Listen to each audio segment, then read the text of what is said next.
Hello student. Let's crack UPSC CSC के Hindi platform पर मैं शंकर झा आप लोगों का स्वागत करता हूं। आप अनअकैडमी का सब्सक्रिप्शन कैसे लें, उस सब्सक्रिप्शन को लेकर आप क्या क्या बेनिफिट उठा सकते हो, उससे पहले आप मेरे बारे में जान लें। मेरे पास 9 वर्षों की टीचिंग का एक्सपीरियंस है और मैंने दिल्ली और दिल्ली के बाहर देश के कई प्रतिष्ठित संस्थानों और शहरों में पढ़ाया है। मैं हिस्ट्री और ज्योग्राफी ऑप्शनल पेपर तथा सामान्य अध्ययन का शिक्षण पढ़ाता हूँ। मैंने यूपीएससी के 2 बार इंटरव्यू दिए हैं, बीपीएससी का मैंने 3 बार इंटरव्यू दिया है और आरपीएससी के मैंने 1 बार इंटरव्यू दिया। ये मेरा अनअकैडमी का टेलीग्राम लिंक है, आप इसे ज्वाइन कर लीजिए, सब्सक्राइब कर लीजिए, ताकि क्लास से संबंधित जो भी टाइम होता है, जो क्लास पीडीएफ होती है और जो पेपर कटिंग होती है, आप यहाँ से प्राप्त कर सकते हैं। अब आप अनअकैडमी का सब्सक्रिप्शन लेना चाहते हैं तो इसके लिए सबसे पहले आपको अपने मोबाइल के प्ले स्टोर से जाके अनअकैडमी का एक लर्निंग ऐप डाउनलोड करना होगा, तब आप अनअकैडमी का सब्सक्रिप्शन और उसके प्रोग्राम का बेनिफिट उठा सकते हैं। जब आप अनअकैडमी का सब्सक्रिप्शन लेते हैं तो आपको क्या क्या बेनिफिट मिलता है, तो सबसे पहले आपको इसमें डेली लाइव क्लास मिलता है, जिसके तहत आप अपने एडुकेटर के साथ इंगेज होकर डिस्कशन करके क्वेश्चन पूछ के क्लास से संबंधित जो भी डाउट होता है आप उसको क्लियर कर लेते हैं। दूसरा, इसमें आपको लाइव टेस्ट और क्विज मिलता है, जिसमें डेली बेस के आधार पर आपको पीटी और मेंस का टेस्ट दिया जाता है।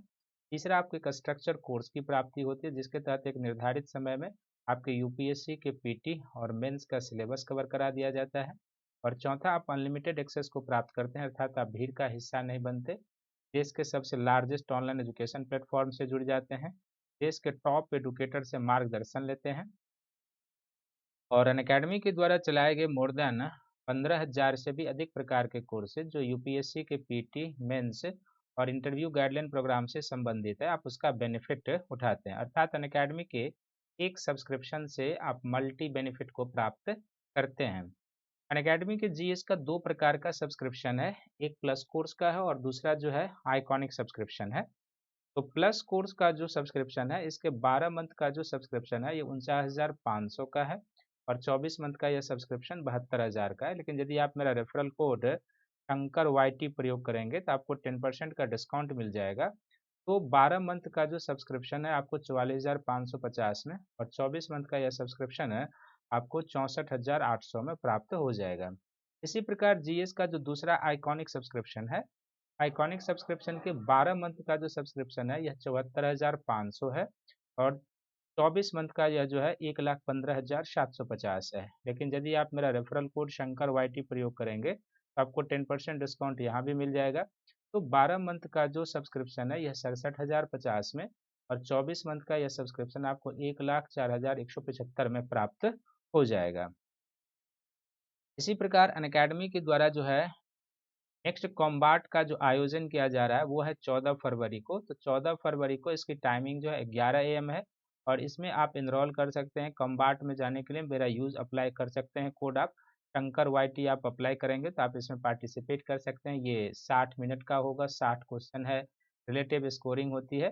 तो आप इसमें पार्टिसिपेट करें और इस कॉम्बाट में पार्टिसिपेट करके आप बहुत सारे प्राइजेज जीत सकते हैं। इसमें यदि आप 1 to 10 रैंक तक आते हैं, यदि आप 1 से 10 रैंक तक आते हैं तो फिर आपको जो 1 मंथ का प्लस कोर्स के जीएस का सब्सक्रिप्शन मुक्त किया जाएगा और बहुत सारे आप जो है सो अनअकैडमी का प्राइजेज जीत सकते हैं, अमेजन प्राइजेज जीतने का आपको अवसर मिलेगा। और आप अनअकैडमी के कम्बो पैक का प्रयोग करें और इसमें यदि आप प्लस कोर्स ऑप्शनल पेपर का और जीएस का आइकॉनिक सब्सक्रिप्शन लेते हैं तो 12 मंथ का जो यह हो जाएगा 88,705 में और 24 मंथ का ये आपको 1,31,510 में मिल जाएगा। लेकिन यदि आप मेरा रेफरल कोड शंकर वाई प्रयोग करेंगे तो आप यहाँ भी 10% डिस्काउंट को प्राप्त कर जाएंगे। और इसी प्रकार यदि आप दोनों प्लस कोर्स यानी कि जीएस का भी और ऑप्शनल पेपर का भी प्लस कोर्स का सब्सक्रिप्शन लेते हैं तो 12 मंथ का जो ये सब्सक्रिप्शन है यह 70,103 का है और 24 मंथ का जो ये सब्सक्रिप्शन है 99,680 का है। लेकिन यदि आप मेरा रेफरल कोड शंकर वाई प्रयोग करेंगे तो आप 10% डिस्काउंट प्राप्त करेंगे, तो आपका दोनों कोर्स एक साथ हो जाएगा। आप अनअकैडमी के 1 साल या 2 सालों के जीएस का सब्सक्रिप्शन जो प्लस कोर्स और आइकॉनिक या कम्बो पे आप प्रयोग करें और अपने घर बैठे अपने प्रिपरेशन को आगे बढ़ाएं और अनअकैडमी के मार्गदर्शकों के नेतृत्व में आप अपनी सफलता को सुनिश्चित करें। तो आधुनिक भारत के लेक्चर में आप सभी का स्वागत है और आधुनिक भारत के इस लेक्चर में हमने अभी तक क्या क्या कर लिया आधुनिक भारत में। बेसिकली हमारा जो टॉपिक चल रहा है उस मेन फ्रेम के टॉपिक का नाम है ब्रिटिश सत्ता का विस्तार। और ब्रिटिश सत्ता के विस्तार वाले इस टॉपिक में जब हम लोग चल रहे हैं, ब्रिटिश सत्ता का विस्तार जो भारत में किस तरीके से हुआ था, तो अभी तक हम लोगों ने ब्रिटिश सत्ता के इस विस्तार वाले टॉपिक में दो एरिया को कवर कर चुके हैं। पहला हम लोग इसमें जो आंग्ल कर्नाटक वार या एंग्लो फ्रेंच प्रतिस्पर्धा के नाम से जाना जाता है, हम लोग एक आंग्ल कर्नाटक वॉर के बारे में पढ़ चुके हैं, किस तरीके से हुआ किस। और दूसरा जो है सो हम लोग बंगाल में जो ब्रिटिश सत्ता का विस्तार हुआ है, तो बंगाल में ब्रिटिश सत्ता के विस्तार को हम लोग दो लेक्चर के तहत जान चुके हैं। आज इस टॉपिक में हम लोग जो ब्रिटिश सत्ता के एक्सपेंशन का टॉपिक है, इसमें हम लोग बेसिकली आंग्ल मैसूर युद्ध के बारे में पढ़ेंगे, आंग्ल मैसूर युद्ध के बारे में पढ़ेंगे। और इस आंग्ल मैसूर युद्ध के बारे में जब हम लोग पढ़ेंगे तो आप सभी को पता होगा, थोड़ा सा भी एनसीईआरटी और मॉडर्न इंडिया का अध्ययन किया होगा, तो मैसूर के शासक हैदर अली और टीपू सुल्तान, यदि दोनों को इंक्लूड कर लेते हैं, तो 4 आंग्ल मैसूर युद्ध लड़े गए थे। तो इसमें से आज हम लोग देखते हैं कि कितना कवर कर पाते हैं। 4 आंग्ल मैसूर युद्ध लड़ा गया था। तो इस 4 आंग्ल मैसूर युद्ध के बारे में हम लोग कवर करेंगे और हर एक युद्ध के साथ क्या इसका परिणाम किस तरीके से आया उस पर हम चर्चा करेंगे। लेकिन इस 4 आंग्ल मैसूर युद्ध पर जाने से पहले सबसे पहले मैसूर राज्य किस तरीके से अस्तित्व में आता है, मैसूर राज्य किस तरीके से अस्तित्व में आता है, और मैसूर राज्य के साथ साथ खासकर जो हैदर अली किस तरीके से यहाँ का शासक बनता है, हमें ये जान लेना जरूरी है। तब हम इस पर चले जाएंगे कि किस तरीके से युद्ध हुआ था और कैसे। तो सबसे पहले जो मैसूर राज्य को आप देखेंगे आधुनिक भारत के मानचित्र पर, तो लगभग वो इसी क्षेत्र में आधुनिक भारत के मानचित्र पर हो जाएगा। मैसूर का राज्य आज भी कर्नाटक का क्षेत्र, इस क्षेत्र में। और उस समय भी हैदर अली और टीपू सुल्तान के समय में भी ये जो मैसूर का राज्य था यहाँ पर अवस्थित था, मैसूर का राज्य 18वीं शताब्दी में। तो सबसे पहले जो है सो किस तरीके से मैसूर राज्य का उदय होता है, हम उस पर चलते हैं और धीरे धीरे हम आपको क्लास में आगे पढ़ाते चलते हैं। तो सबसे पहले मैसूर राज्य एवं हैदर अली का उत्थान। सबसे पहले मैसूर राज्य और मैसूर राज्य के साथ साथ मैसूर राज्य एवं हैदर अली, हैदर अली का उत्थान पर हम लोग देखते हैं हैदर अली का। इस दो सेक्शन को जान लेंगे तब हम लोग धीरे धीरे आंग्ल मैसूर वार की ओर निकल जाएंगे। तो सबसे पहले जो आपको जान लेना है इसमें कि मैसूर के जो सरदार होते थे, सबसे पहला पॉइंट यही कि जो मैसूर के सरदार होते थे, मैसूर के सरदार, तो मैसूर के जो सरदार होते थे या मैसूर का जो प्रांत होता था वह बेसिकली मध्यकाल में विजयनगर साम्राज्य के अधीन होता था। किसके अधीन होता था? तो मध्यकाल में यह जो प्रांत होता था विजयनगर साम्राज्य के अधीन था। लेकिन दूसरा पॉइंट याद रखेंगे कि जब 1565 ईस्वी में जब 1565 ईस्वी में जब तालीकोंटा का युद्ध हुआ था, तालीकोंटा का युद्ध कहें या इसी को हम लोग बन्नी हट्टी का युद्ध कहते हैं, बन्नी हट्टी का युद्ध कहते हैं, और इसको हम लोग एक और नाम से जानते हैं जिसको हम लोग राक्षस राक्षस तांगरी युद्ध के नाम से जानते हैं। तीनों युद्ध एक ही है। तो बन्नी हट्टी, तालीकोंटा या राक्षस तांगरी के युद्ध में क्या हुआ था? इस युद्ध में बहमनी के सुल्तानों के द्वारा, बहमनी शासकों के द्वारा विजयनगर को पराजित किया गया था। बहमनी शासकों के द्वारा किसको पराजित किया गया था? तो विजयनगर को पराजित किया गया था। और न केवल विजयनगर को पराजित किया गया था बल्कि एक तरीके से विजयनगर का जो साम्राज्य था इन लोगों ने नष्टो नाबूद कर दिया था और इसके बाद केवल नाम मात्र का विजयनगर रह गया था। इसके बाद क्या होता है? तालीकोंटा युद्ध के बाद जो तीसरा आपको डेट याद रखना है वो याद रखना है 1612 ईस्वी में। क्या होता है कि 1612 ईस्वी में विजयनगर के शासक वेंकट द्वितीय के समय, विजयनगर के शासक 1612 में जो अंतिम विजयनगर का शासक वंश हो जाएगा, तो विजयनगर के शासक कौन थे? वेंकट द्वितीय। इस वेंकट द्वितीय के समय क्या होता है, इस शासक का नाम कभी कभी पूछा जाता है, और वेंकट द्वितीय यहाँ का जो होता था ना, ये राजा वाडियार भी कहलाता था, राजा वाडियार। ये याद रखेंगे, आगे चलकर भी इसकी चर्चा होगी। ये वंशानुगत उपाधि होती थी। जैसे आप केरल के तट पर जमोरिन को देखते हैं तो वो वंशानुगत टाइटल होती थी, वैसे ही ये वाडियार वंश के शासक थे। तो वेंकट द्वितीय ने 1612 में मैसूर की सत्ता को सौंप दिया। मैसूर की जो सूबेदारों की सत्ता थी, मैसूर की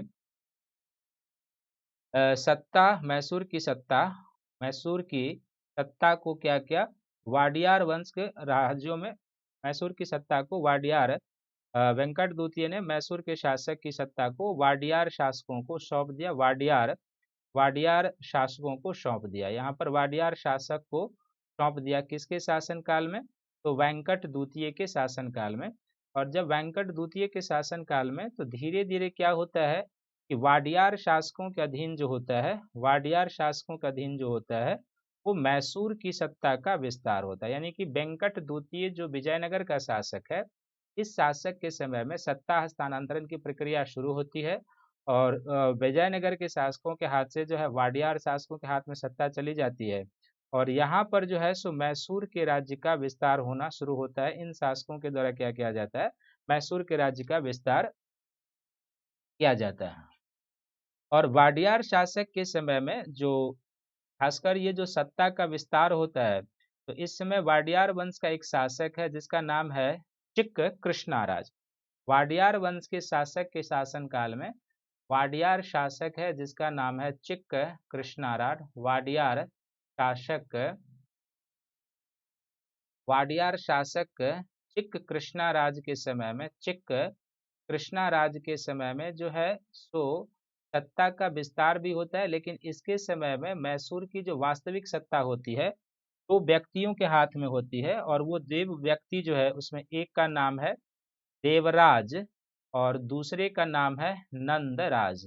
इन दो व्यक्तियों के हाथ में वास्तविक सत्ता होती है चिक कृष्णा राज के समय में वाडियार शासक। तो देवराज जो होता है इस समय यहाँ पर जो होता है ये मुख्य सेनापति के पद पर होता है। मैसूर के राज्य में मुख्य सेनापति के पद पर होता है, मुख्य सेनापति के पद पर। और नंदराज जो होता है वो राजस्व अधिकारी के पद पर होता है और वित्त अधीक्षक होता है। एक तरीके से राजस्व राजस्व एवं वित्त अधीक्षक होता है, राजस्व एवं वित्त अधीक्षक होता है। और धीरे धीरे जो है सो नाम मात्र का कृष्णराज वाडियार शासक रह जाता है और इन दोनों के हाथों में सत्ता आ जाती है और ये सत्ता अपना केंद्रित कर लेते हैं। लेकिन इन दोनों के साथ भी क्या होता है कि दक्षिण में जो अन्य शक्तियों का उत्थान होते रहता है, दक्षिण में जो अन्य शक्तियों का उत्थान होता है, तो दक्षिण में जो अन्य शक्तियों का उत्थान होता है तो अन्य शक्तियों में जो इसके समकालीन हो जाएगा, जैसे मराठे एक प्रमुख शक्ति के रूप में थे, दूसरा इस समय निजाम भी एक प्रमुख शक्ति के रूप में था। और निजाम को हालांकि जो है एक तरीके से पराजित कर दिया गया था, लेकिन थोड़ी बहुत सत्ता उनकी अभी भी बची हुई थी। निजाम मुख्य सत्ता के रूप में थे। और तीसरा इस समय क्या था कि अंग्रेज भी दक्षिण भारत में, चूंकि एंग्लो कर्नाटक वॉर लगभग शुरुआत होने की स्थिति में थी, तो इस तीन सत्ता थे। तो इन तीनों सत्ता में भी क्या था कि जो खासकर मराठे थे, मराठों का क्या हो रहा था कि मैसूर के राज्य पर बार बार आक्रमण होता है। मराठों के द्वारा क्या हो रहा था कि जब देवराज और नंदराज वहाँ का मुख्य कर्ता धर्ता था उस राज्य का, तो मैसूर राज्य पर मराठों का बार बार आक्रमण हो रहा था, मराठों का बार बार। और ये जो मराठों का बार बार आक्रमण हुआ था मैसूर राज्य पर, उसमें एक आक्रमण हुआ था जो 1753 में आक्रमण हुआ था, फिर एक आक्रमण हुआ था 1754 में आक्रमण हुआ था, फिर एक आक्रमण हुआ था 1757 में आक्रमण हुआ था और फिर एक आक्रमण हुआ था जो 1759 में आक्रमण हुआ था। तो इस तरीके से देवराज और नंदराज के समय में मैसूर पर जो है सो 4 मराठों के आक्रमण हुए। और इस आक्रमण ने क्या किया था कि मैसूर में एक तरीके से अराजक स्थिति को उत्पन्न कर दिया था, अराजक स्थिति को उत्पन्न कर दिया था। और ये एक ऐसी स्थिति बन गई थी कि जिसमें किसी भी योग्य सेना नायक के लिए उत्थान का अवसर था, किसी भी योग्य सेना नायक के लिए उत्थान का अवसर था, सेना नायक के लिए उत्थान का अवसर था। और इसी अराजक राजनीतिक परिस्थिति में क्या होता है कि हैदर अली का उत्थान होता है, हैदर अली का उत्थान होता है। इसी अराजक राजनीतिक परिस्थिति में हैदर अली का उत्थान होता है। तो ये जो हैदर अली हैं ये बेसिकली क्या है कि एक घुड़सवार सेना के रूप में काम कर रहे हैं मैसूर के अधीन। हैदर अली का वैसे जो हैदर अली का जन्म होता है, तो हैदर अली का जो जन्म है यह 1600 सॉरी जन्म जो इसका है 1727 में हुआ है। हैदर अली का जन्म 1727 में, और इसकी जो मृत्यु होती है वो सेकेंड एंग्लो मैसूर वार के समय 1780 में हैदर अली की मृत्यु हो जाती है। और जब इसका उत्थान होना शुरू होता है नंदराज और कृष्णाराज के समय में, तो बेसिकली यह एक प्रकार से घुड़सवार, मैसूर राज्य के अधीन ही घुड़सवार सेना में होता है, घुड़सवार सेना में। और उस अराजक राजनीतिक स्थिति का लाभ उठाकर हैदर अली के द्वारा क्या किया जाता है कि जब मराठों का बार बार आक्रमण हो रहा था मैसूर पर, तो 1761 ईस्वी में हैदर अली ने क्या किया कि मैसूर की सत्ता को अपने हाथ में ले लिया। 1761 ईस्वी में हैदर अली ने मैसूर की सत्ता को अपने हाथ में ले लिया, मैसूर की सत्ता को अपने हाथ में ले लिया। और इसके बाद जो है सो वह क्या करता है कि मैसूर की सत्ता अपने हाथ में लेने के बाद हैदर अली दो मोर्चों पर काम करता है। जब हैदर अली 1761 में मैसूर की सत्ता को, यानी कि मैसूर का सुल्तान बन जाता है या मैसूर का शासक बन जाता है हैदर अली, तो मैसूर के शासक बनने के बाद हैदर अली के क्या किया जाता है कि दो मोर्चों पर इसके द्वारा काम किया जाता है। सबसे पहला कि सैन्य मजबूती की ओर ये ध्यान देता है कि मैसूर की जो सैन्य दशा थी, तो सैन्य मजबूती की ओर ध्यान देता है। और सैन्य मजबूती की ओर जो ध्यान देता है, तो इसके तहत वो क्या करता है कि सबसे पहले फ्रांसीसियों की सहायता से, फ्रांसीसी की सहायता से, क्योंकि अंग्रेज और फ्रांसीसी एक दूसरे के दुश्मन कह सकते हैं, प्रतिरोधी थे। और ये सेकेंड कर्नाटक एंग्लो वार का समय चल रहा था, तो फ्रांस भी जो भी ब्रिटिश विरोधी शक्तियां थी उनसे हाथ मिलाने से चूकते नहीं थे। तो फ्रांसीसी की सहायता से हैदर अली ने 1755 ईस्वी में, फ्रांसीसी की सहायता से हैदर अली ने 1755 में एक जगह है जिसका नाम है डिंडी गुल, डिंडीगुल में इसने आधुनिक शस्त्रागार का निर्माण कराया था। डिंडीगुल में इसने आधुनिक शस्त्रागार का निर्माण कराया था। और इसके बाद जो है सो इसने क्या किया, जो सैन्य मजबूती के बाद जब इसकी सैन्य मजबूती हो गई, तो यहाँ के जो पोलीगार थे, इस पोलीगारों को भी हैदर अली ने दबा कर रखा। पोलीगार एक प्रकार से हथियारबंद दस्ते होते थे, जमींदार प्रकार के होते थे। तो पोलीगारों का भी दमन करता है हैदर अली। और इन दो काम करने के बाद हैदर अली क्या करता है कि अपने साम्राज्य के विस्तार का प्रयास करता है, यानी कि मैसूर के साम्राज्य के विस्तार का प्रयास करता है। और मैसूर के साम्राज्य का जो विस्तार का प्रयास करता है, तो बेसिकली उसने 1761 से लेके, जब मैसूर का शासक बनता है, तो 1761 से लेके 1763, यानी केवल 2 वर्षों में हैदर अली के द्वारा कई क्षेत्रों को जीत लिया जाता है। और इसमें जो हैदर अली के द्वारा जीता हुआ क्षेत्र है, इसमें उसने बिदनूर को जीत लिया था इस वर्षों में।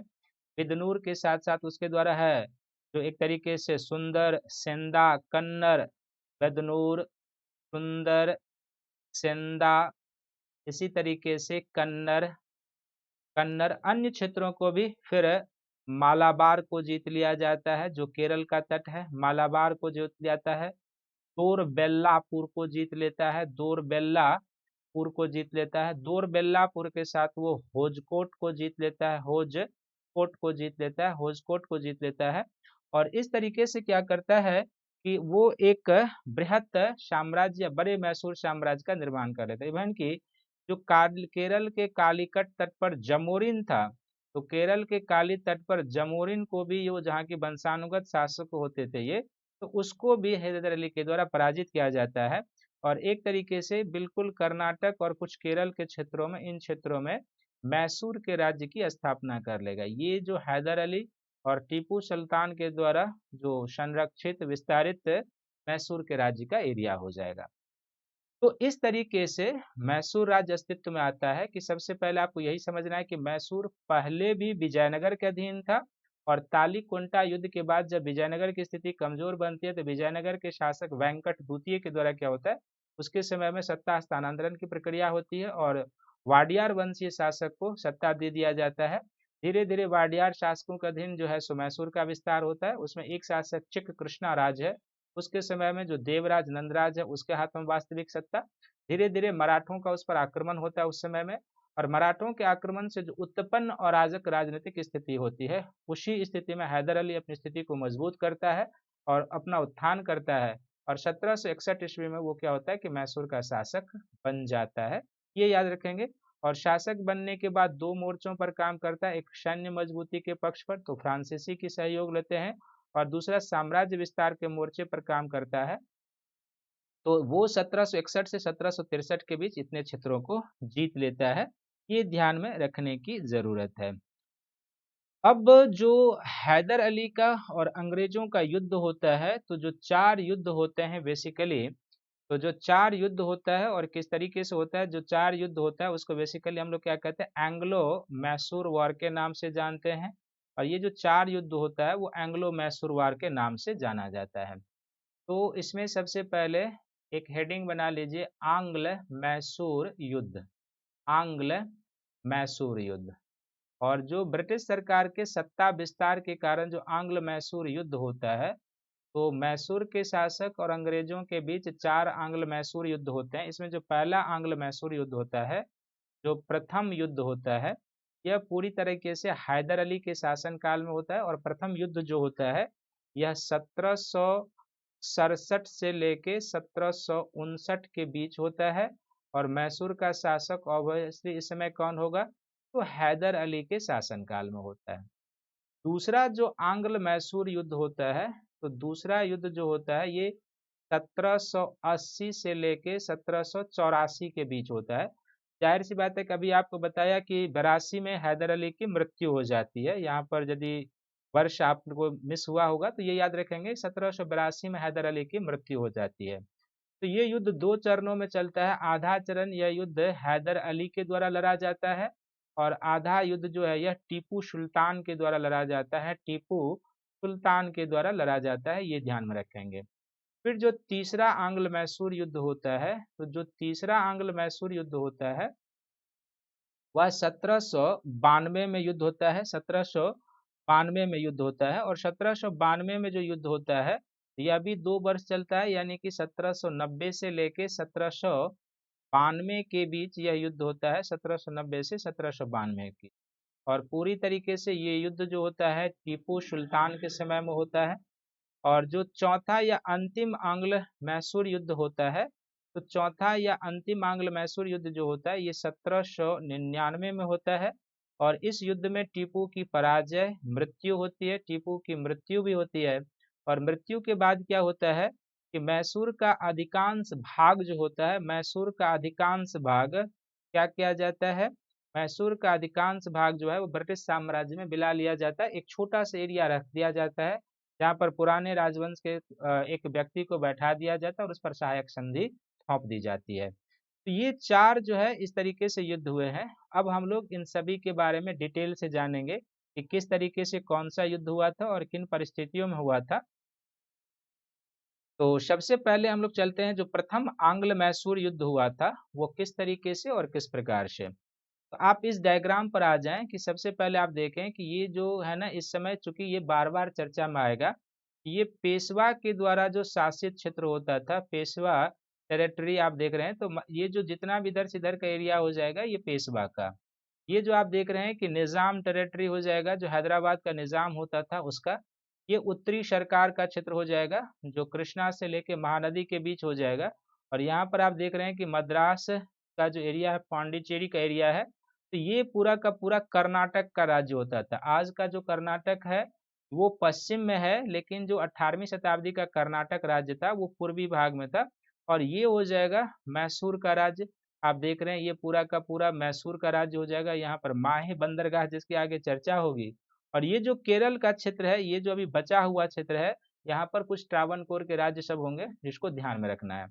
तो यदि ये मानचित्र आपको ध्यान में रहेगा तो जो आंगल मैसूर वार का घटनाक्रम है ये आपको ज्यादा समझ में आएगा। तो ये पूरा का पूरा इलाका जो हो जाएगा ये किसका एरिया हो जाएगा, पेशवा का एरिया है। ये किसका इलाका है, ये बेसिकली निजाम का एरिया है। और ये जो देख रहे हैं आप ये बेसिकली किसका एरिया है, मैसूर का है। यहाँ पर कौन सा राज्य है, कर्नाटक राज्य है। और इस कर्नाटक राज्य के अधिकांश भागों तक एंग्लो मैसूर वार होने तक क्या होता है कि जो 1763 में आपने देखा था कि पेरिस के संधि के तहत तृतीय आंग्ल कर्नाटक वार समाप्त हो चुका था। तो इस क्षेत्र में अधिकांश भागों पर अंग्रेज की सत्ता है, इस भाग में अधिकांश भागों पर अंग्रेज की सत्ता है, ये ध्यान में रखेंगे। तो पूर्वी तट पर जो कर्नाटक का एरिया था उस समय का, वहां पर अंग्रेज सत्ता था। तो प्रथम एंग्लो मैसूर युद्ध जो 1767 से 1769 के बीच 2 वर्षों के बीच हुआ था, इसको 3 तरीके से समझना है कि युद्ध का कारण क्या था, युद्ध का घटनाक्रम कैसे चलता है और युद्ध का अंत कैसे होता है, तो वो हमें देखना है। तो जो प्रथम आंग्ल मैसूर युद्ध हुआ था, इसका पहला कारण हो जाएगा इस युद्ध का कि जो अंग्रेजों की आक्रामक नीति थी, अंग्रेजों की जो साम्राज्यवादी नीति थी, वो इस युद्ध का एक कारण बनता। अंग्रेजों की साम्राज्यवादी और जो विस्तारवादी नीति थी, अंग्रेजों की साम्राज्यवादी और जो विस्तारवादी नीति थी, वो इस युद्ध का कारण बनता है पहला। क्योंकि आपने कर्नाटक में भी देख लिया था कि जो अंग्रेजों की जो प्रायद्वीपीय भारतीय व्यापार पर अधिकार करने की मोनोपोली थी वो, और जो अपनी साम्राज्य विस्तार करने की लिप्सा थी, क्योंकि यदि आप प्रायद्वीपीय भारत का जो लाभदायक व्यापार है उस पर आप अधिकार करेंगे और उस पर यदि अधिकार जमाना चाहेंगे, तो उसके लिए क्या है कि जितने भी प्रतिद्वंदी हैं सबको हटाना होगा। ये अंग्रेजों की साम्राज्यवादी लिप्सा का परिणाम था। प्रथम आंग्ल मैसूर युद्ध उनके साम्राज्यवादी विस्तार का परिणाम था। इसके बाद क्या है कि इन्होंने क्या किया था कि दूसरा था क्या कि अंग्रेजों ने 1766 ईस्वी में, अंग्रेजों ने 1766 ईस्वी में हैदराबाद के निजाम के साथ एक संधि कर ली थी। निजाम के साथ संधि कर ली थी, हैदराबाद के निजाम के साथ क्या कर लिया था, एक संधि कर लिया था। किसने कर लिया था, तो अंग्रेजों ने कर लिया था, हैदराबाद के निजाम के साथ एक संधि कर लिया था, जिसके तहत यह तय हुआ था कि यदि निजाम अंग्रेजों को उत्तरी सरकार का क्षेत्र दे दे तो वो मैसूर के विरुद्ध उसकी सहायता करेंगे। ये आप देख रहे हैं यहाँ पर उत्तरी सरकार का क्षेत्र है। तो इस संधि के तहत यह तय हुआ था कि यदि निजाम उत्तरी सरकार का क्षेत्र, इसका अर्थ है कि उत्तरी सरकार जो नॉर्दर्न टेरिटरी है, उत्तरी सरकार जो होता था वो किसके अधीन था, निजाम के अधीन था। तो अंग्रेजों ने कहा कि यदि आप उत्तरी सरकार का क्षेत्र मुझे दे दें, यदि निजाम उत्तरी सरकार का क्षेत्र दे दे तो मैसूर के विरुद्ध क्षेत्र दे, तो मैसूर के विरुद्ध हम आपकी सहायता करेंगे, मैसूर के विरुद्ध हम आपकी सहायता करेंगे। क्योंकि इस समय हैदर अली भी विस्तारवादी नीति पर चल रहे थे और आपको मैंने दिखाया है कि 1761 से लेके जो 1763 है, इसके बीच हैदर अली ने कई सारे क्षेत्रों को जीता था और अपने राज्य का विस्तार किया था। तो मैसूर के विरुद्ध हम आपकी सहायता करेंगे, ये दोनों के बीच एक संधि हुई थी। और इसके बाद जो है सो उसने क्या किया था, इसके बाद उसने क्या किया था कि हैदराबाद राज्य को जो है, यानी कि निजाम को, हैदराबाद को या निजाम को, चूंकि वो जानता था, चूंकि पश्चिमी तट पर क्या था ना कि कई जगह ऐसे जगह थे जैसे माहे था, यहाँ पर फ्रांसीसी बस्तियां बसी हुई थी। तो जाहिर सी बात था कि फ्रांसीसी को तो ये लोग पराजित कर चुके थे, जैसे मैंने पहले भी कहा था, लेकिन फ्रांसीसी अभी भी अंग्रेजों को पराजित करने या उनको एक तरीके से हानि पहुंचाने का अवसर खोजते रहते थे। तो पश्चिम तट पर जो मैसूर या अन्य क्षेत्र था, मैसूर राज्य के अधीन जो माहे बंदरगाह सब था, उस पर अंग्रेजों की नजर थी। और हैदराबाद के निजाम को, तीसरा पॉइंट क्या हो जाएगा कि हैदराबाद के निजाम को अंग्रेजों ने क्या किया कि हैदराबाद के निजाम को सामरिक सहायता यानी कि सैन्य सहायता, सामरिक या आप कह सकते हैं कि सैन्य सहायता देने का वचन दिया, सैन्य सहायता। क्योंकि इसके बाद निजाम ने उत्तरी सरकार का क्षेत्र दे दिया था, सैन्य सहायता देने का वचन दिया।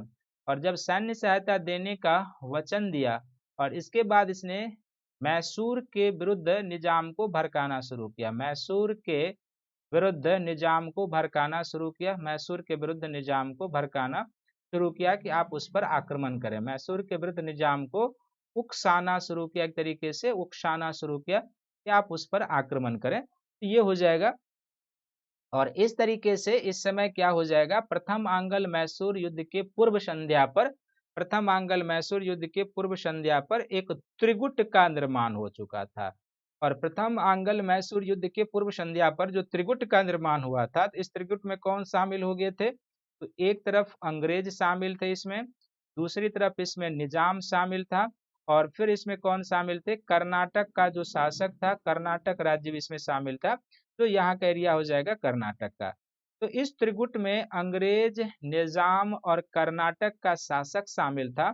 और यह त्रिगुट किसके विरुद्ध बना था, तो बेसिकली यह त्रिगुट मैसूर के विरुद्ध यानी कि हैदर अली के विरुद्ध बनाया गया था। तो इस तरीके से यदि आप देखेंगे तो इस युद्ध का जो वास्तविक कारण है वो अंग्रेजों के द्वारा जुटाया गया था। फिर से आप देख लीजिए, पहला कारण जो मैंने दिखा है उसको दूसरे और तीसरे पॉइंट से जस्टिफाई करना है। पहला है कि अंग्रेजों की जो साम्राज्यवादी या विस्तारवादी नीति थी, वो तो उसकी साम्राज्यवादी और विस्तारवादी नीति क्या थी, तो 1766 ईस्वी में निजाम के साथ अंग्रेजों ने एक संधि किया था कि यदि निजाम उत्तरी सरकार का एरिया अंग्रेजों को दे दे तो वो उसकी सहायता करेगा। किसके विरुद्ध सहायता करेगा, मैसूर के विरुद्ध सहायता करेगा। क्यों ऐसा कर रहा है, तो दो उद्देश्य है कि मैसूर राज्य के क्षेत्र में कई सारे फ्रांसीसी बस्तियां हैं जहां पर एक तरीके से क्या है कि फ्रांसीसी अंग्रेजों के विरुद्ध षड्यंत्र करते रहते थे। और दूसरा क्या था कि पश्चिमी तट पर होने के कारण व्यापार वाणिज्य के दृष्टिकोण से काफी महत्वपूर्ण था, इसलिए वो सहायता करता है। और दूसरा इसके बाद क्या होता है कि हैदर अली और निजाम को हैदराबाद के निजाम को अंग्रेजों ने सामरिक सहायता, सैन्य सहायता भी देने का वचन दिया और उसके बाद वो मैसूर के विरुद्ध उसको उकसाना शुरू करता है। और इस तरीके से इस त्रिगुट पर, इस संध्या पर क्या होता है, कई बार यह प्रश्न पूछा जाता है कि प्रथम मंगल मैसूर युद्ध के पूर्व संध्या पर जो त्रिगुट का निर्माण हुआ था उसमें कौन कौन शामिल था। तो ये त्रिगुट बना था हैदर अली मैसूर के विरुद्ध, और इसमें अंग्रेज शामिल थे, निजाम शामिल थे और कर्नाटक जो राज्य था वो शामिल था। और ये जो उत्तरी सरकार था वो तो अंग्रेजों को निजाम ने दे दिया था। तो इस उत्तरी सरकार में आप इसको डायग्राम पर देख लीजिए, इस उत्तरी सरकार में जो नॉर्दर्न सरकार है, ये नॉर्दर्न सरकार जो होता था ये बेसिकली महानदी से लेके, महानदी से कृष्णा नदी के बीच का जो एरिया होता था ये उसका उत्तरी सरकार, महानदी से कृष्णा के बीच का एरिया उत्तरी सरकार। और ये जो उत्तरी सरकार का क्षेत्र होता था ये किसके अधीन होता था, निजाम के अधीन होता था। निजाम ने 1766 में जो संधि हुई थी उसके तहत अंग्रेजों को दे दिया था। और इस उत्तरी सरकार में 4 जिले थे, महानदी और कृष्णा के बीच जो उत्तरी सरकार था इसमें 4 जिले थे। इसमें एक था राजा मुंदरी का क्षेत्र था, राजा मुंदरी का क्षेत्र था, चिकाकोल का क्षेत्र था, राजा मुंदरी, चिकाकोल, एल्लोर और मुस्तफा नगर, एल्लोर और मुस्तफा नगर का क्षेत्र होता था इस उत्तरी सरकार में, मुस्तफा नगर, मुस्तफा नगर। तो ये चारों क्षेत्र देकर अंग्रेजों ने निजाम को अपने फेवर में कर लिया था मैसूर के विरुद्ध। और ये जो एरिया हो जाएगा ये बेसिकली उस समय यहाँ पर देख रहे हैं त्रावणकोर लिखा हुआ है केरल के तट पर, तो यहाँ पर कर्नाटक का राज्य होता था 18वीं शताब्दी में। तो कर्नाटक के राज्य, हैदराबाद के निजाम और इस क्षेत्र में जो अंग्रेज थे इनके बीच एक त्रिगुट का निर्माण हुआ जो मैसूर के खिलाफ हुआ था। अब युद्ध का जो घटनाक्रम चलता है, जब आप कारण को जान चुके हैं और उत्तरी सरकार के बारे में भी डिटेल से जान चुके हैं, तो युद्ध के घटनाक्रम को आप देखेंगे तो बेसिकली क्या था कि इस युद्ध में घटनाक्रम जो चलता है तो हैदर अली दो तरीके से इस पर काम करता है। दो तरीके से काम क्या करता है, तो एक वो कूटनीतिक स्तर पर काम करता है, जब दोनों के बीच यानी कि अंग्रेज और मैसूर के बीच युद्ध की शुरुआत होती है तो हैदर अली कूटनीतिक स्तर पर भी काम करता है। और कूटनीतिक स्तर के साथ साथ सेना नायक तो था ही, तो सैन्य स्तर पर भी वो काम करता है। और इन दोनों स्तरों पर काम करके क्या करता है, एक तरीके से अंग्रेज को 1769 में संधि करने के लिए मजबूर कर देता है। तो सबसे पहले क्या होता है कि त्रिगुट को तोड़ने का प्रयास करता है, कूटनीतिक कार्य के तहत क्या करता है हैदर अली कि मैसूर के विरुद्ध जो त्रिगुट बना था उस त्रिगुट को तोड़ने का प्रयास, क्योंकि ये जानता था कि सम्मिलित शक्ति को पराजित करना कठिन काम है, तो त्रिगुट को तोड़ना इसका पहला काम बनता है। और इसके तहत वो सबसे पहले क्या करता है, त्रिगुट को तोड़ने के लिए मराठों को धन का लालच देकर, चूंकि मराठे वैसे भी लूटपाट करते थे, तो मराठों को धन का लालच देकर जो है, धन का लालच देकर ये त्रिगुट से अलग कर लेता है, मराठों को धन का लालच देकर त्रिगुट से अलग कर लेता है। और तीसरा जो निजाम इसमें शामिल था, तो निजाम को भी क्या करता है, कुछ प्रदेश का लालच देकर, निजाम को कुछ प्रदेश का लालच देकर कि प्रदेश आपको दे दिया जाएगा, कुछ प्रदेश का लालच देकर क्या करता है, अंग्रेजों के गुट से अलग कर लेता है। तो सबसे पहला काम हैदर अली का कि त्रिगुट को तोड़ना, और त्रिगुट को कैसे तोड़ा, कूटनीति के तौर पर मराठों को धन का लालच देकर अपनी ओर कर लिया, और निजाम को कुछ प्रदेश का लालच देकर अपनी ओर कर लेता है। और इसके बाद क्या होता है कि सैन्य स्तर पर काम करता है, और सैन्य स्तर पर काम क्या करता है कि उसके बाद हैदर अली के द्वारा क्या किया जाता है कि कर्नाटक पर आक्रमण कर दिया जाता है, कर्नाटक पर आक्रमण कर दिया जाता है। और कर्नाटक पर जो आक्रमण कर दिया जाता है, जो अंग्रेजों के संरक्षित क्षेत्र में था, तो कर्नाटक पर आक्रमण करके क्या किया जाता है कि सबसे पहले कर्नाटक पर आक्रमण करता है, और कुछ समय के बाद हैदर अली के द्वारा क्या किया जाता है, कर्नाटक में उस समय का जो कर्नाटक था उसमें जो मद्रास था, यहाँ पर आप देख रहे हैं ये मद्रास है, मद्रास को घेर लेता है हैदर अली, मद्रास को घेर लेता है, क्योंकि इधर निजाम भी तटस्थ था प्रदेश के लालच में, मराठे धन के लालच में तटस्थ थे। अब दो ही बच गए थे, एक कौन बच गया था, अंग्रेज, और दूसरी तरफ कर्नाटक। तो कर्नाटक पर आक्रमण करता है और मद्रास को घेर लेता है जब हैदर अली, तो अंग्रेजों के पास अब कोई चारा नहीं था कि वह संधि ना करे। तो इसी परिस्थिति में क्या होती है कि मजबूरन अंग्रेजों को संधि करनी पड़ती है, मजबूरन अंग्रेजों को संधि करनी पड़ती है। और मजबूरन जो अंग्रेजों को संधि करनी पड़ती है, तो जो प्रथम आंग्ल मैसूर युद्ध की समाप्ति होती है वो बेसिकली किस संधि के तहत होती है, तो प्रथम आंग्ल मैसूर युद्ध की जो समाप्ति होती है वो मद्रास की संधि के तहत समाप्ति होती है, मद्रास की संधि के तहत, मद्रास की संधि के तहत समाप्ति होती है। और मद्रास की संधि कब होगा, तो ये 1769 में होता है। और इस संधि के तहत क्या होता है, पहला पॉइंट जो आगे आपको काम देगा कि दोनों ने एक दूसरे के जीते हुए क्षेत्र को वापस कर दिया, एक दूसरे के दोनों ने एक दूसरे के विजित क्षेत्र को, जीते हुए क्षेत्र को वापस कर दिया, जीते हुए क्षेत्र को वापस कर दिया, यानी कि जो वो वापस कर दिया, अर्थात अंग्रेजों ने जो मैसूर का क्षेत्र जीता था वो मैसूर को वापस कर दिया, और मैसूर ने जो अंग्रेजों के क्षेत्र जीते थे वो अंग्रेजों को वापस कर दिया। तो दोनों ने एक दूसरे के जीते हुए क्षेत्र वापस कर दिए, किस संधि के तहत, तो मद्रास की संधि के तहत, जिसके तहत प्रथम आंग्ल मैसूर युद्ध अंत हुआ था। और दूसरा जो सबसे महत्वपूर्ण है वो यह था कि दोनों ने इस संधि के तहत यह तय किया कि दोनों एक दूसरे की सहायता करेंगे, कब, ये दोनों एक दूसरे की सहायता करेंगे यदि कोई तीसरा पक्ष उन पर आक्रमण करता है, सहायता करेंगे, दोनों एक दूसरे पर सहायता करेंगे यदि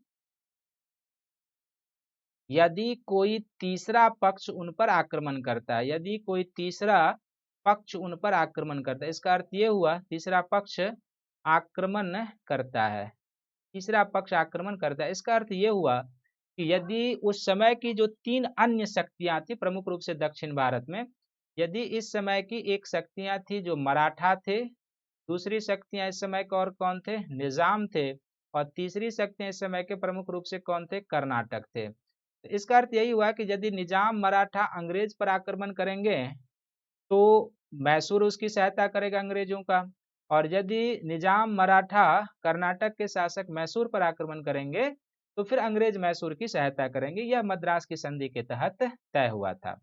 तो प्रथम आंग्ल मैसूर युद्ध हुआ था, इसका घटनाक्रम कैसे चलता है और किस तरीके से युद्ध होता है, किस पृष्ठभूमि में, ये आपको ध्यान में रखना है। तो सबसे पहले युद्ध का कारण क्या था वो आपको बताया 4 पॉइंट के रूप में।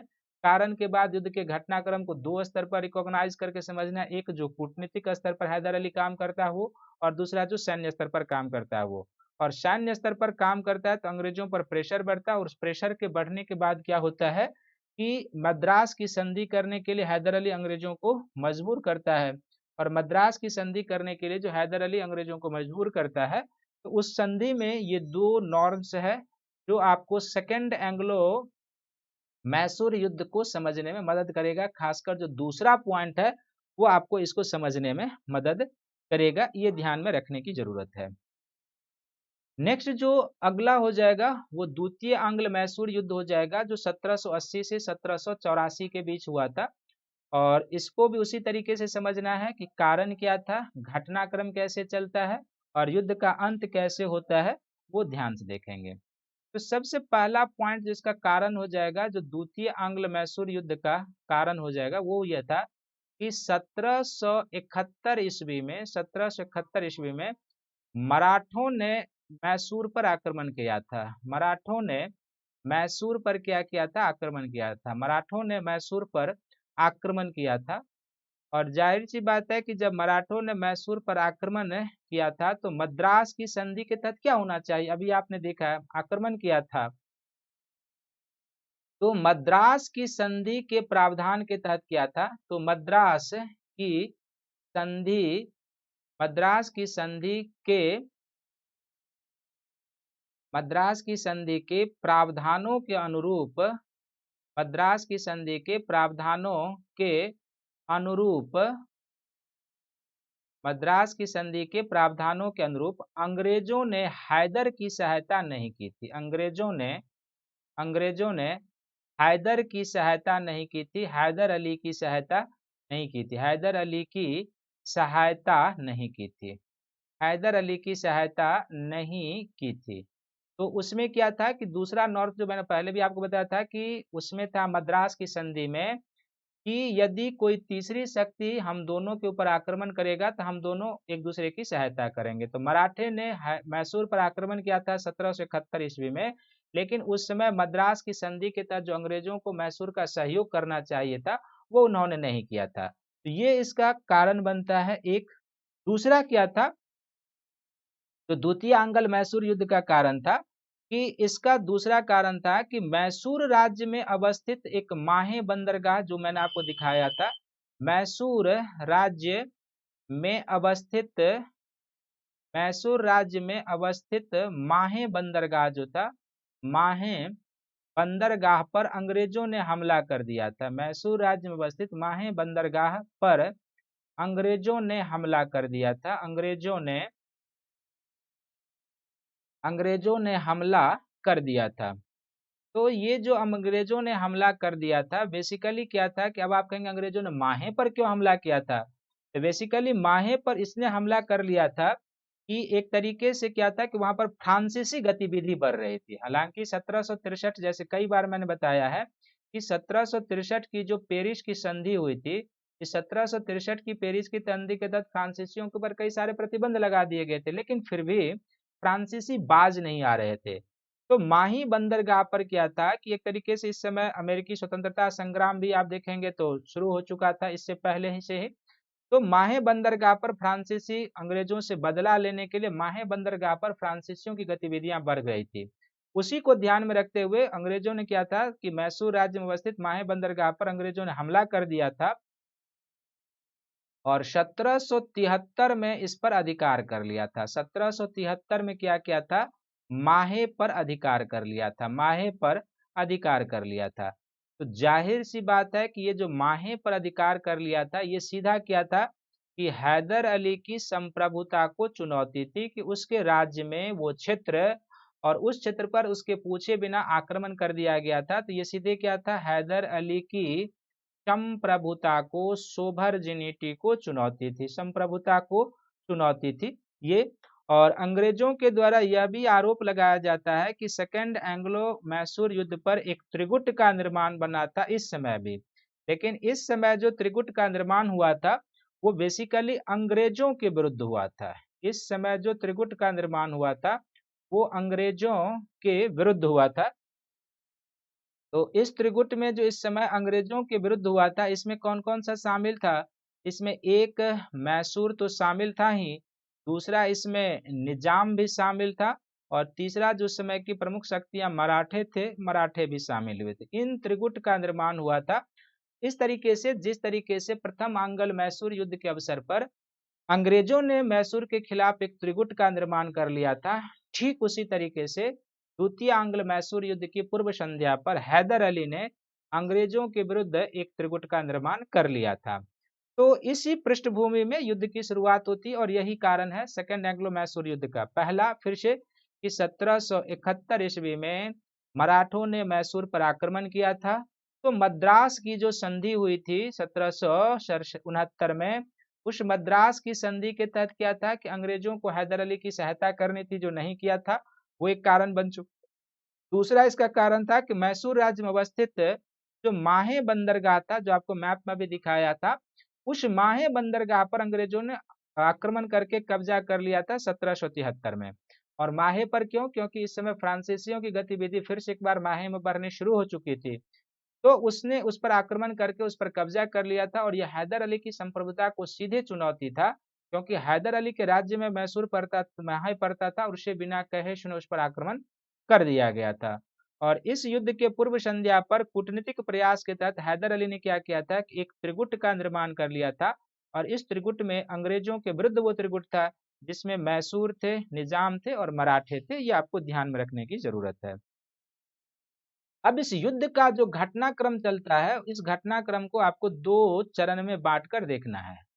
तो जो सेकेंड एंग्लो मैसूर वार का जो घटनाक्रम है, घटनाक्रम, इस घटनाक्रम को आपको दो चरणों में बांटकर देखना है। और दो चरणों में इस घटनाक्रम को बांटकर देखना है, तो एक इस युद्ध का हो जाएगा प्रथम चरण, प्रथम चरण हो जाएगा, और एक हो जाएगा दूसरा चरण हो जाएगा, दूसरा चरण हो जाएगा। तो जो प्रथम चरण था इस युद्ध का, ये बेसिकली 1780 से लेके 1782 तक हो जाएगा। और ये चरण जो है, इस चरण में हैदर अली जो है इस युद्ध को लड़ता है। हैदर अली 1782 में हैदर अली की मृत्यु हो जाती है। उसके बाद इस युद्ध को कंटिन्यू कौन करता है? तो उसके बाद इस युद्ध को कंटिन्यू करता है टीपू सुल्तान। तो दूसरा चरण जो हो जाएगा वो हो जाएगा 1782 से लेके 1784 तक हो जाएगा। और इस फेज को कंटिन्यू किसके द्वारा किया जाता है? इस फेज को तो टीपू सुल्तान के द्वारा जो है इस युद्ध को कंटिन्यू किया जाता है। तो प्रथम चरण में जो हैदर अली और अंग्रेजों के बीच युद्ध होता है, इसमें क्या होता है वो ध्यान से देखेंगे। तो सबसे पहले क्या होता है कि हैदर अली, इस युद्ध के घटनाक्रम में क्या होता है कि अंग्रेज जो होते हैं सबसे पहले आक्रांता की भूमिका में आते हैं। और अंग्रेज क्या करता है कि जिस तरीके से प्रथम आंगल मैसूर युद्ध पर हैदर अली कूटनीति से काम लिया था, ठीक इस समय अंग्रेजों के द्वारा भी इस चरण में कूटनीति से काम लिया जाता है। तो अंग्रेजों की जो कूटनीति होती है इस चरण में, अंग्रेजों की कूटनीति, तो इस चरण में जो अंग्रेजों की कूटनीति होती है वो क्या होती है?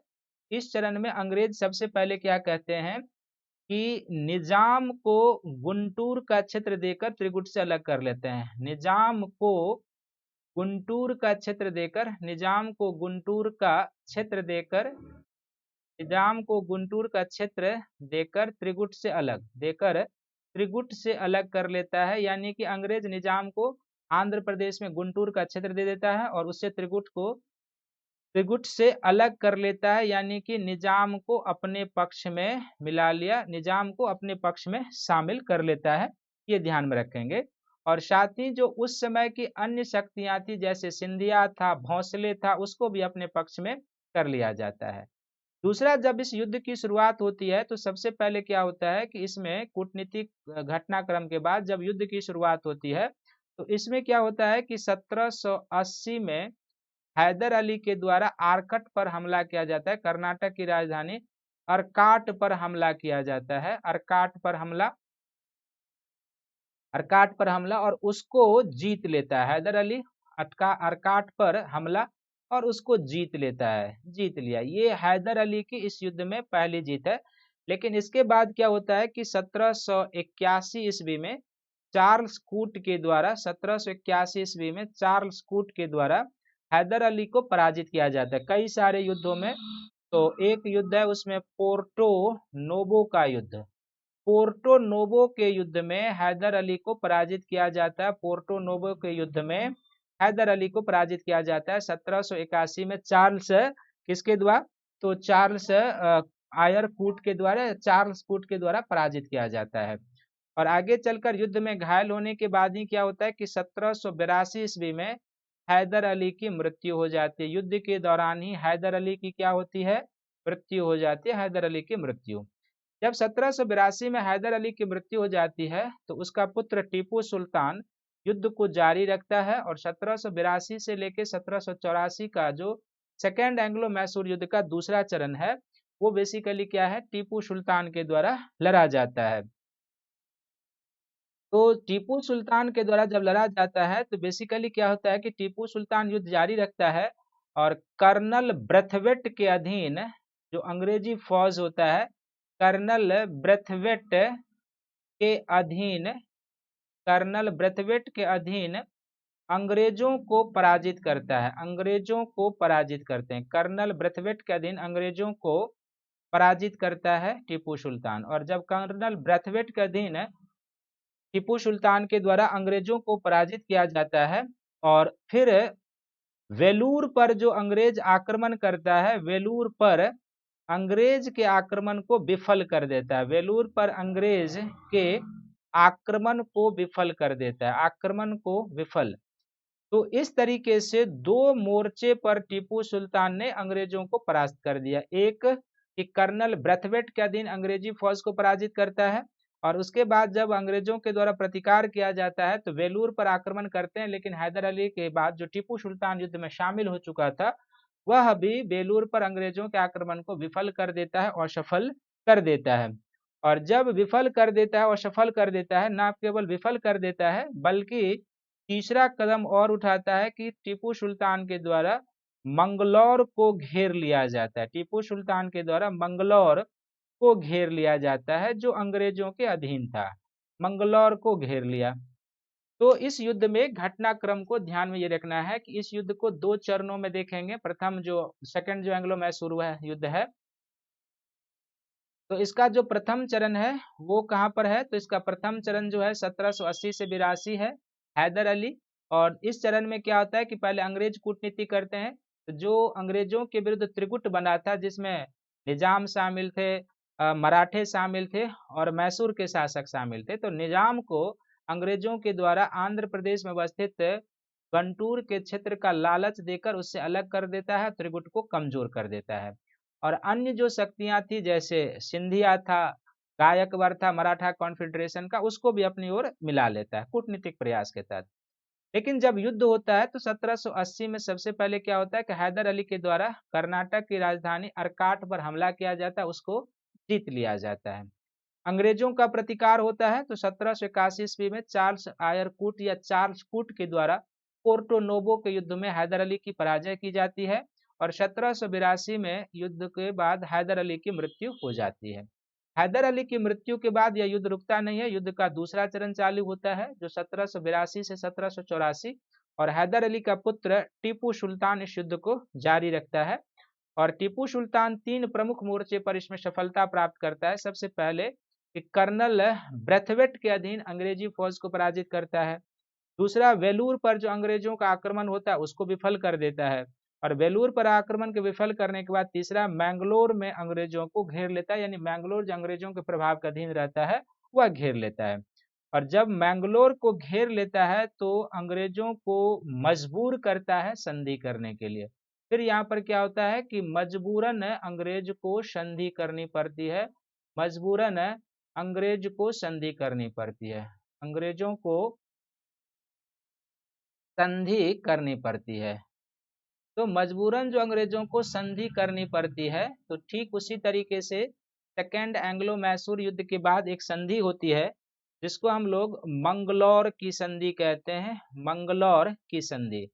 तो सेकेंड एंग्लो मैसूर युद्ध का जो अंत हुआ था वो किससे हुआ था, मैंगलोर की संधि के तहत। और ये कब हुआ था, तो 1784 में। और इस संधि के तहत क्या था, फिर से वही से कि दोनों ने एक दूसरे के जीते हुए क्षेत्र को वापस कर दिया, दोनों ने एक दूसरे के क्षेत्र को, एक दूसरे के जीते हुए क्षेत्र को वापस कर दिया, दोनों ने एक दूसरे के जीते हुए क्षेत्र को वापस कर दिया, क्षेत्र को वापस कर दिया। अब वापस कर दिया और एक तरीके से मात्र ये समझ लिए कि ये था ना एक 20 वर्षीय संधि विराम था, क्योंकि जो मैसूर का शासक था वह भी जानता था कि आगे युद्ध होना ही है और जो अंग्रेज जानते थे वो भी आगे जानते थे कि युद्ध होना ही है। बेसिकली इस समय जो अंग्रेजों ने मजबूरन संधि की थी, क्योंकि इस समय अंग्रेज एक साथ कई मोर्चे पर फंसे हुए थे और सबसे विकट पूरे भारत में जो अंग्रेजी साम्राज्य का इतिहास है वो सबसे विकट परिस्थिति का दौर इसी समय है। इसी समय आप देख रहे हैं कि 1780 से लेके 1784 के बीच आप देख रहे हैं कि प्रथम आंग्ल मैसूर युद्ध हुआ है। इसी बीच में 1775 से लेके 1782 के बीच प्रथम आंग्ल मराठा वार होगा। तो यहाँ तो भारत में फंसे ही हुए हैं और साथ ही इस समय ये यूरोपीय युद्ध में भी फंसा हुआ है, यूरोपीय युद्ध में फंसा हुआ है। अमेरिकी स्वतंत्रता संग्राम चल रहा है तो अमेरिकी स्वतंत्रता संग्राम में भी फंसा हुआ था।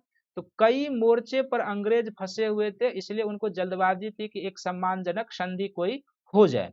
और अब आप कहेंगे कि टीपू जब इतना जीत रहा था, क्योंकि उसने वेलूर को नतमस्तक कर दिया था, मैंगलोर को घेर लिया था, ब्रथवेट को पराजित कर दिया, तो फिर उसने क्यों संधि की? तो चूंकि 4 वर्ष युद्ध खिंच चुका था और उसको भी अपनी शक्ति फिर से जुटाने के लिए समय की जरूरत थी, इसलिए भी हैदर भी टीपू सुल्तान भी चाहता था कि कोई एक सम्मानजनक संधि हो जाए।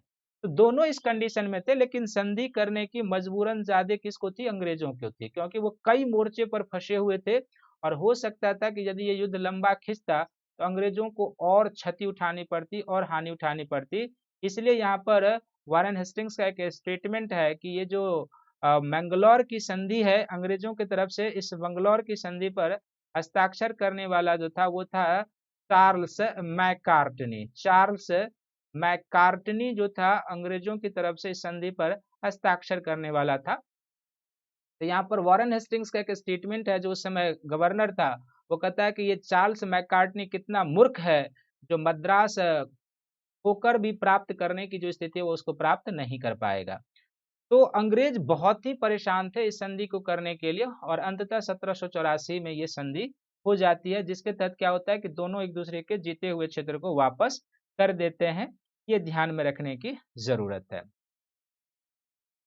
नेक्स्ट जो तृतीय आंग्ल मैसूर युद्ध होता है, तो जो तृतीय आंग्ल मैसूर युद्ध होता है वो आप देखेंगे इसी तरीके से, इसके भी घटनाक्रम को समझना है कि जो युद्ध का कारण क्या था, वो युद्ध में घटनाक्रम कैसे चलता है वो, और युद्ध का अंत कैसे होता है वो आपको ध्यान में रखेंगे।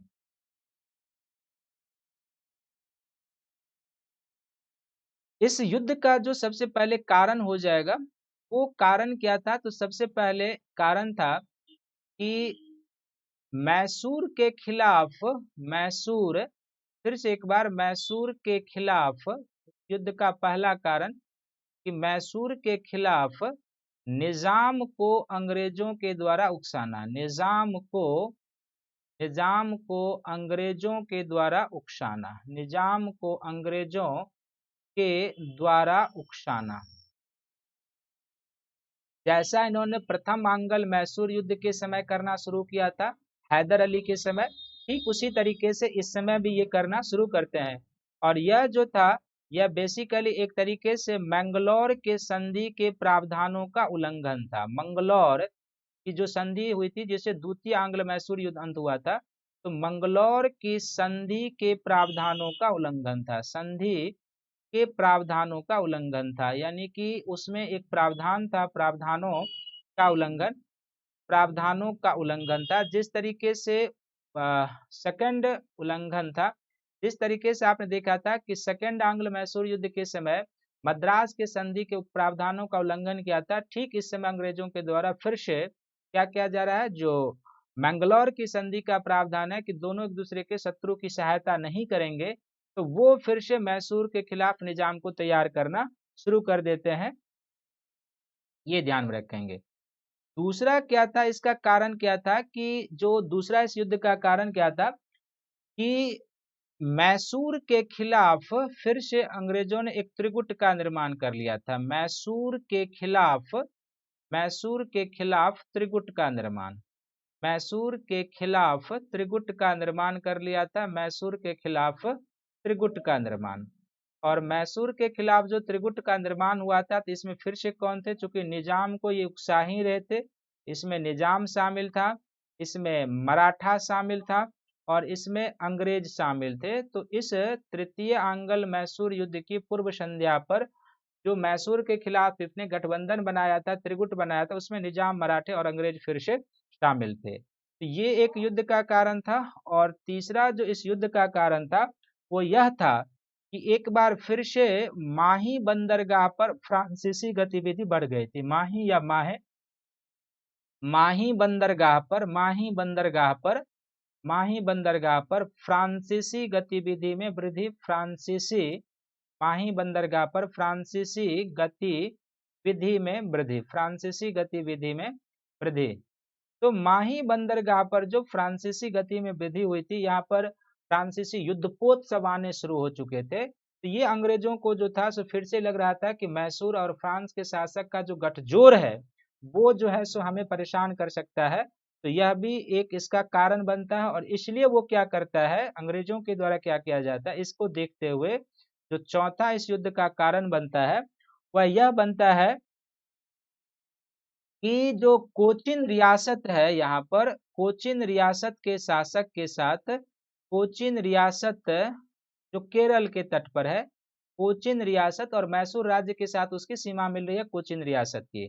कोचिन रियासत के साथ, कोचिन रियासत के साथ एक सैन्य संधि कर लेता है, एक सैन्य संधि कर लेता है। और एक सैन्य संधि कर लेता है किसके साथ, तो कोचिन रियासत के साथ अंग्रेजों के द्वारा एक सैन्य संधि कर ली जाती है। और इसका उद्देश्य यही था कि इस क्षेत्र से होकर माही पर अटैक किया जाएगा ये। और इसको साथ ही ये क्या करता है कि कोचिन के शासकों को अंग्रेजों के द्वारा क्या किया जाता है, त्रावणकोर पर आक्रमण करने के लिए भड़काया जाता है। त्रावणकोर पर आक्रमण के लिए उकसाता है, त्रावणकोर पर आक्रमण के लिए, त्रावणकोर पर आक्रमण के लिए उकसाया जाता है, त्रावणकोर पर आक्रमण के लिए उकसाया जाता है। तो ये चार कारण हो जाएंगे। फिर से इसको एक बार समझ लीजिए कि जो तृतीय आंग्ल मैसूर युद्ध है इसके चार कारण हैं। पहला कि मैसूर के खिलाफ निजाम को अंग्रेजों के द्वारा उकसाना। और ये जो अंग्रेजों का उकसाना था ये मंगलौर की जो संधि हुई थी 1784 में, जिसके तहत सेकेंड एंग्लो मैसूर वार की अंत हुई थी, उसके प्रावधानों का उल्लंघन था।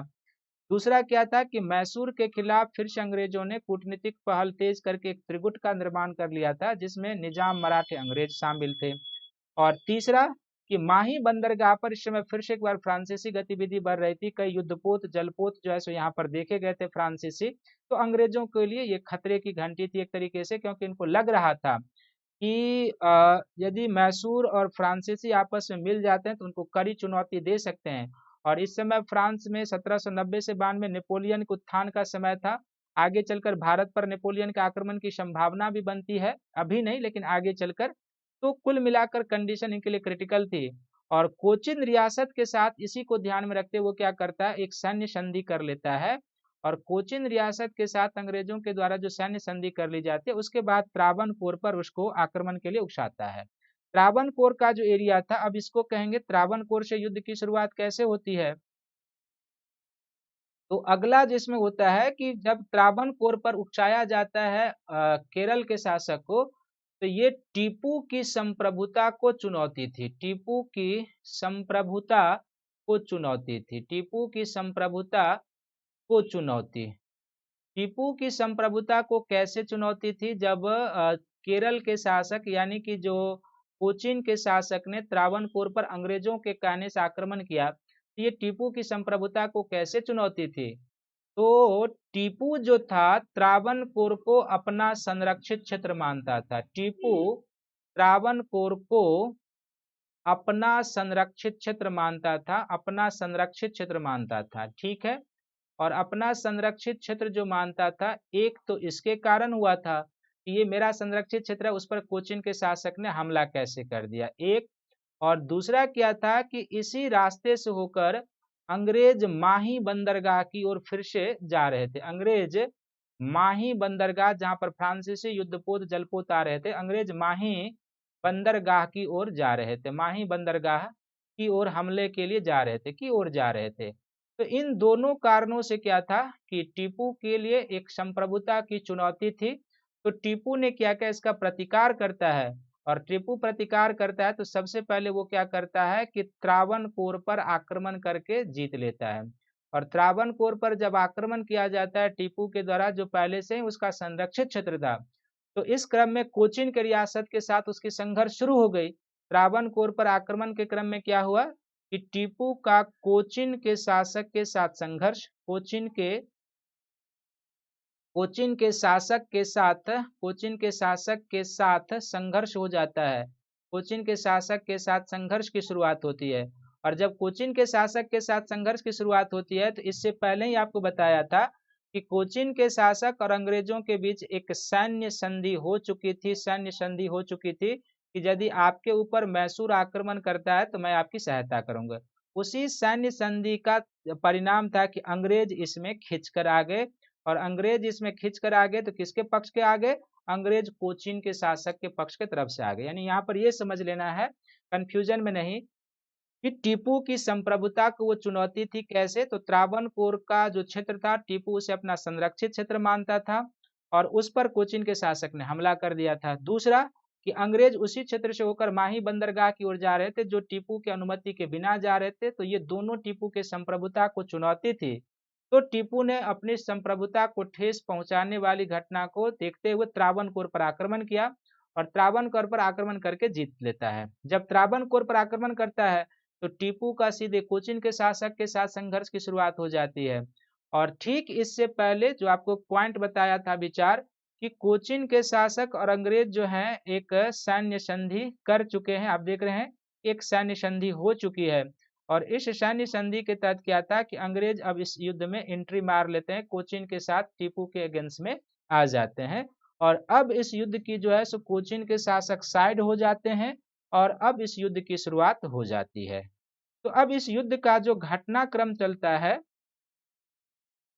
जो तृतीय आंग्ल मैसूर युद्ध का जो घटनाक्रम चलता है वो किस प्रकार चलता है, तो वो ध्यान से देखेंगे।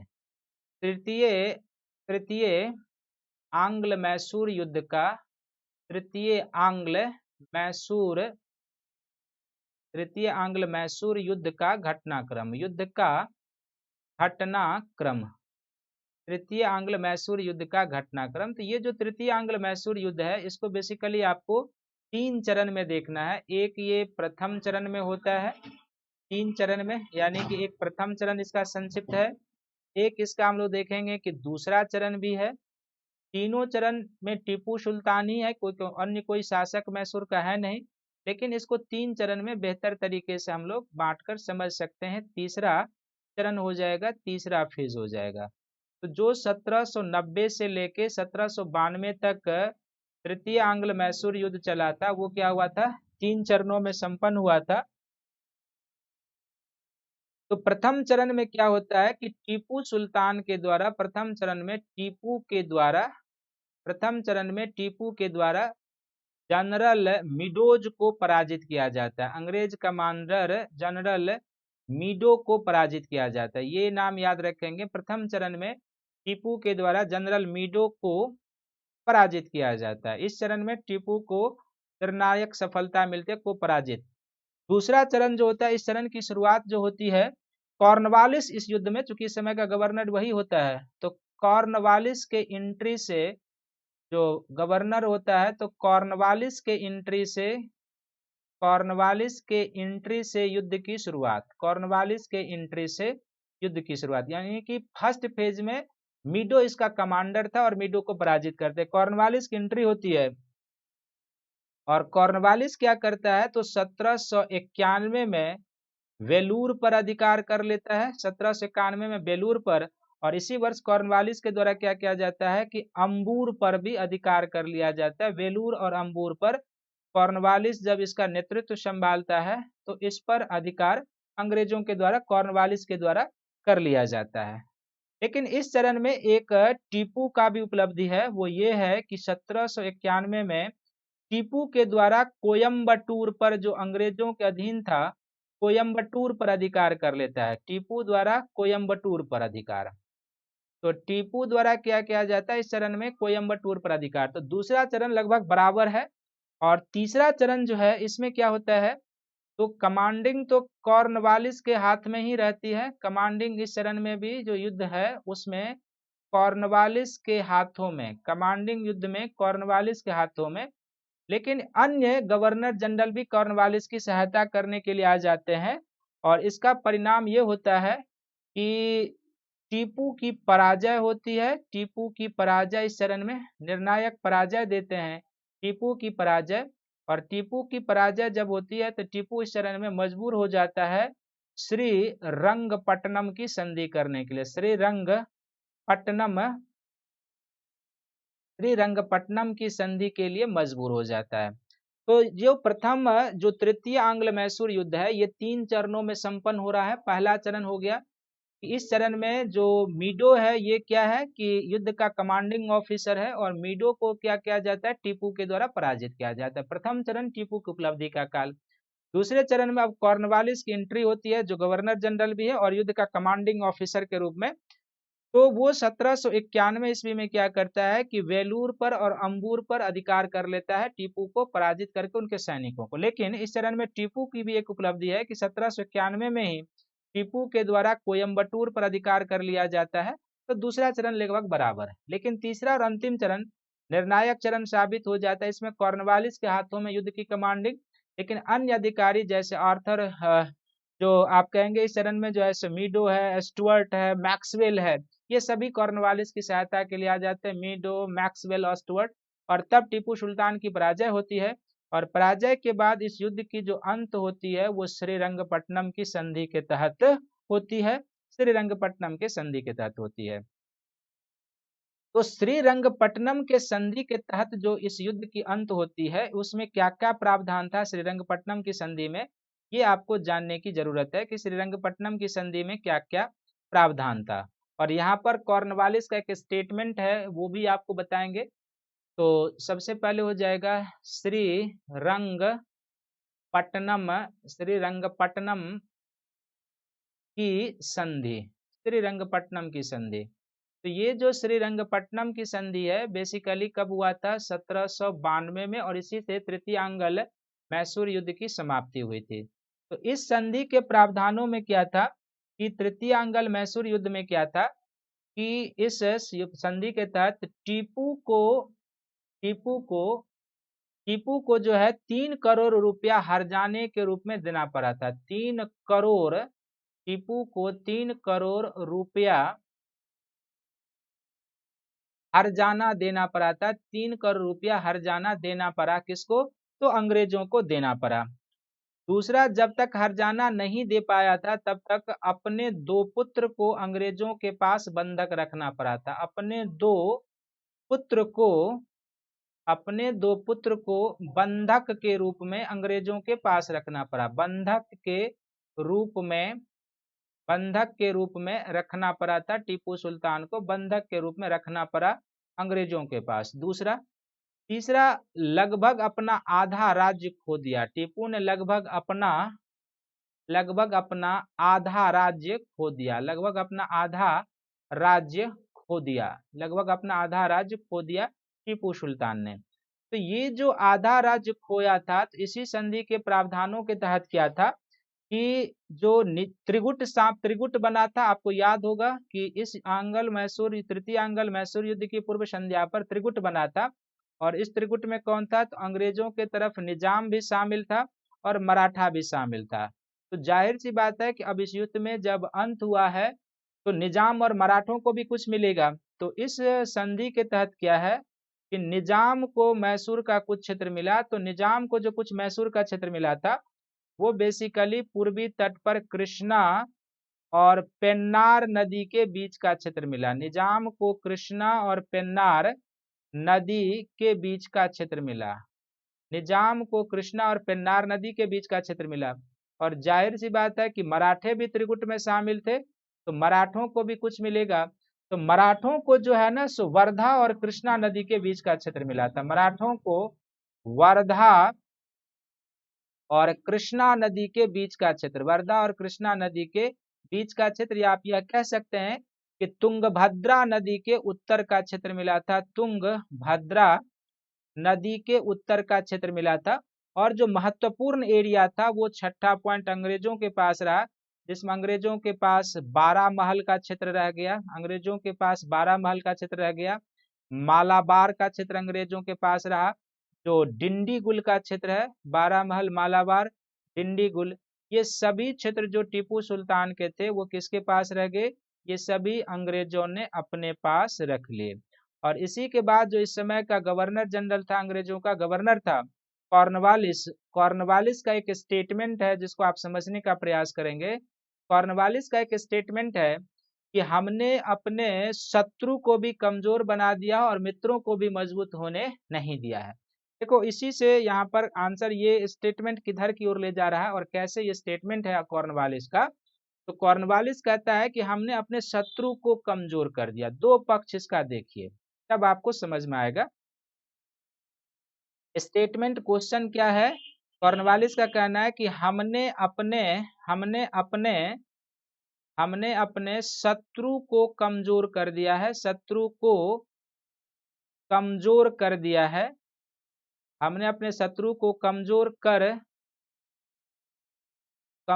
कर दिया है और मित्र को भी और दोस्तों को भी मजबूत नहीं होने दिया है। दोस्तों को भी मजबूत नहीं होने दिया, दोस्तों को भी मजबूत नहीं होने दिया। तो इसका पहला पार्ट है कि अपने शत्रु को, तो शत्रु इसका कौन है? तो शत्रु इसका कौन? अभी यहाँ पर फिलहाल निजाम मराठे तो इनके मित्र हैं क्योंकि त्रिगुट का बना है।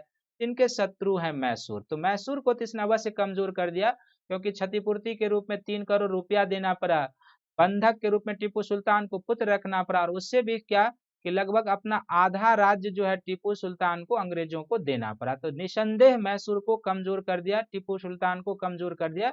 ये स्टेटमेंट यहाँ तक सही है कॉर्नवालिस का। दूसरा कहता है कि अपने दोस्तों को भी मजबूत नहीं होने दिया। इनके दोस्त कौन है? निजाम है और मराठे हैं। तो हालांकि निजाम को भी इन्होंने कृष्णा और पेन्नार के बीच का क्षेत्र दिया और मराठों को भी वर्धा और कृष्णा नदी के बीच का क्षेत्र दिया, लेकिन फिर भी तो पहला पॉइंट इसमें जो जाएगा, दोस्तों को मजबूत नहीं होने दिया, वो तो सबसे पहला पॉइंट जाएगा।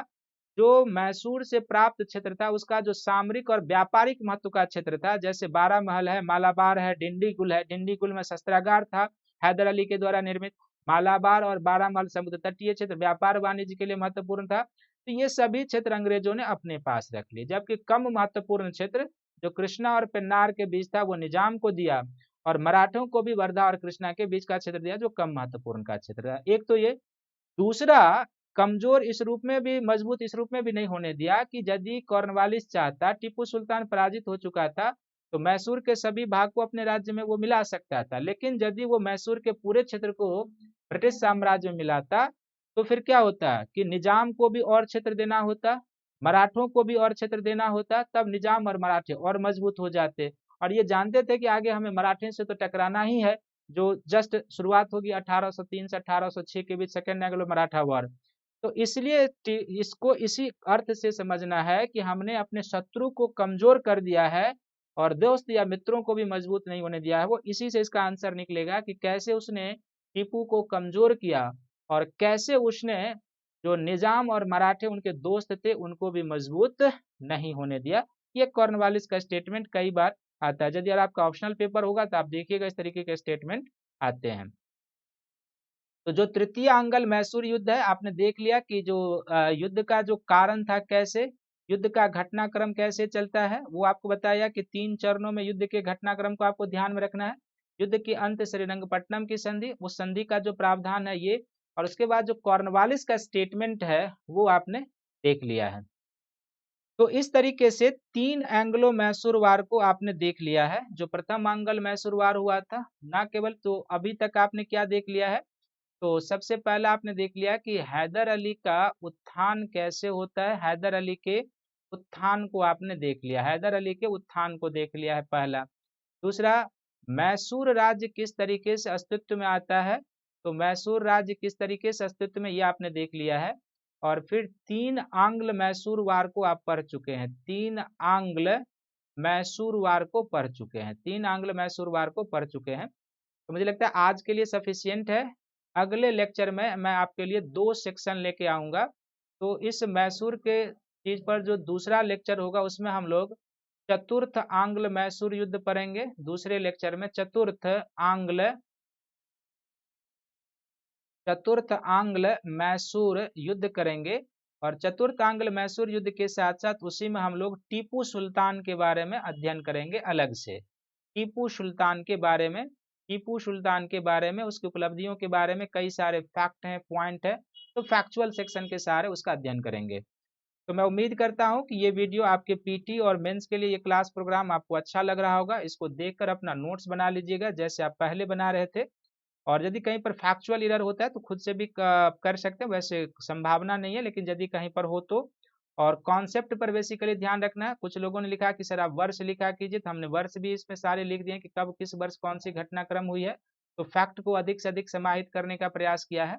और कॉन्सेप्चुलाइज तो होता ही, मेरे वीडियो की विशेषता ही होती है कि आपको कॉन्सेप्ट सारे मिल जाएंगे। तो दोनों का मिश्रण है जो आपके पीटी और मेंस के लिए उपयोगी है। तो आप इस वीडियो को, इस लेक्चर को देखिए, लाइक कीजिए, शेयर कीजिए, सब्सक्राइब कीजिए। और अगले लेक्चर में हम आपके लिए लेकर आएंगे जो चतुर्थ आंगल मैसूर युद्ध है वो, और जो टीपू सुल्तान की उपलब्धियां हैं वो। तब तक आप इस वीडियो को लाइक कीजिए, शेयर कीजिए, सब्सक्राइब कीजिए, अपने दोस्तों के पास अधिक से अधिक भेजिए ताकि अधिक से अधिक लोग इसका बेनिफिट उठा सके। और सभी को थैंक यू है, धन्यवाद है। मिलते हैं अगले लेक्चर में।